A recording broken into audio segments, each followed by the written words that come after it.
તરફ આ વિવાદ હવે વકર્યો છે તેવામાં અમદાવાદમાં આમ આદમી પાર્ટીના નેતા સાગર રબારીનું નિવેદન સામે આવ્યું। આપ નેતા સાગર રબારીએ પોસ્ટર વોરનો દોષનો ટોપલો ભાજપના માથે જ ફેંક્યો છે। શું કહ્યું તેમણે, સૌથી પહેલા એ સાંભળીએ। લોકો જે રીતે સોશિયલ મીડિયા પર આમ આદમી પાર્ટીને પ્રતિભાવ આપતા થયા એને કારણે ભાજપ અત્યારે રઘવાયું થયું છે। એને પોતાની સત્તા આ સ્થાનિક સ્વરાજમાં જતી સાફ દેખાય છે।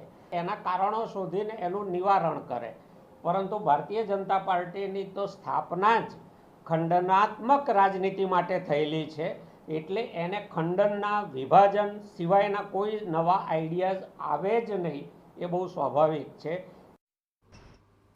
વધુમાં આમ આદમી પાર્ટીના નેતા સાગર રબારીએ આક્ષેપ લગાવતા કહ્યું કે ભડકાઉ નિવેદન આપતા કોઈ પોસ્ટર કે બેનર લગાવવામાં નથી આવ્યા।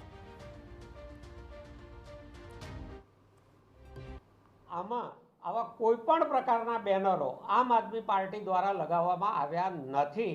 આ લોકોને, મતદારોને ભ્રમિત કરવાના ષડયંત્રના ભાગરૂપનું પહેલું પગથિયું છે। આવા બીજા પણ અનેક ગતકડા આવી શકે છે। આવતીકાલે સાંજે 5 વાગ્યા સુધી હું ગુજરાતના લોકોને, મતદારોને આપના માધ્યમથી અપીલ કરું છું કે આવા કોઈ ગતકડાઓથી ભ્રમિત થશો નહીં।